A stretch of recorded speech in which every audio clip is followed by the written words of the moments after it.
Anna, est-ce que la situation des femmes retraitées en Espagne est aussi compliquée, difficile qu'en France? La situación en España es muy complicada porque se han hecho muchos recortes, se ha puesto un copago sanitario, las mujeres están cuidando a los nietos porque los hijos no pueden pagar personas para cuidarlos.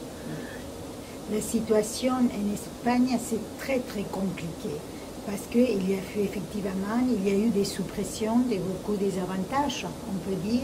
Et par exemple, on se trouve aujourd'hui que la femme retraitée et grand-mère doit garder ses petits-enfants.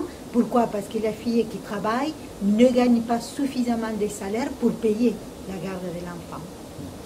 Entonces, esa situación crea problemas de salud en mujeres mayores que tienen que estar cuidando a sus nietos en una edad en la que necesitan un descanso.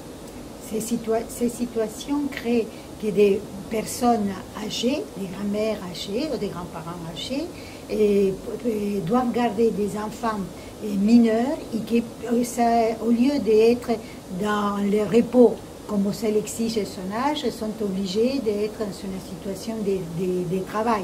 Donc il y a une conséquence des problèmes de santé des personnes majeures avec une certaine fragilité. Est-ce qu'ils ont bloqué les pensions aussi en Espagne? ¿Y que ha sido bloqueada las pensiones en España? O sea que no tiene más no ha sido bloqueada. Se ha subido el 0,25. Se supone que eso es una subida, pero en una pensión media de unos 640 euros lo que sí ha subido ha sido €1, cuando la luz, el gas y los alimentos, algunos alimentos, han subido el 20%. C'est-à-dire qu'effectivement, les pensions n'ont pas été bloquées théoriquement, mais il y a eu une augmentation de 0,25% seulement, et sur ces 0,25% sur une pension de 640 euros ne représente qu'un euro d'augmentation. Donc aujourd'hui, on se trouve que l'électricité, les gaz et tout, c'est une augmentation de 20%.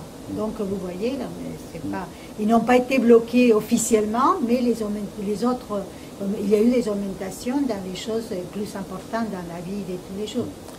Comment s'organisent les femmes retraitées en Espagne, syndicalement? ¿Cómo se organizan las mujeres jubiladas en España sindicalmente? Se tiene por comisiones obreras, mantiene, por decir una manera, las secretarías de la mujer en las provincias.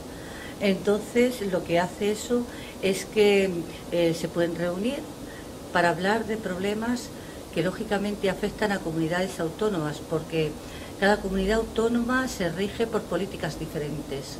Entonces nosotros tenemos una red de contacto por comunidades autónomas que se dirigen todas dentro de la federación, pero con la Secretaría de la Mujer. O sea que les commissions ouvrières, il est organisé dans des secrétariats et un secrétariat des femmes. Hein? Sí. Le secrétariat des femmes dans les différentes communautés autonomes, c'est comme les communautés autonomes, c'est comme les départements. Oui. Comme les départements.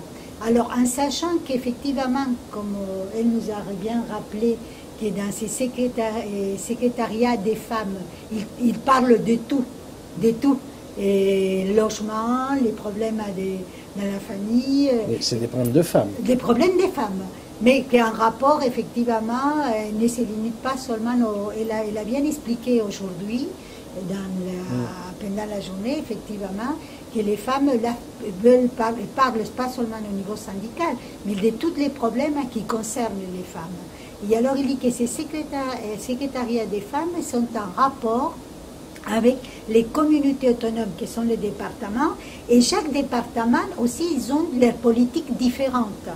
Donc effectivement, ils doivent avoir une relation qui doit faire, qu'ils sont entre elles, ils ont comme un réseau, qui travaillent en réseau pour connaître qu'est-ce qui s'est fait dans les différents endroits.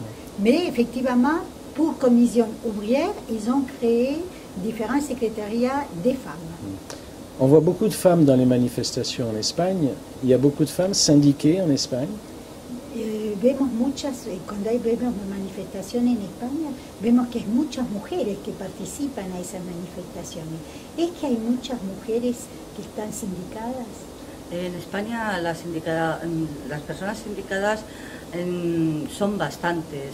Lógicamente, todas las mujeres españolas tienen una conciencia social de que su participación en los movimientos sociales de manifestación provocan en el gobierno una reacción para solucionar los problemas de la ciudadanía.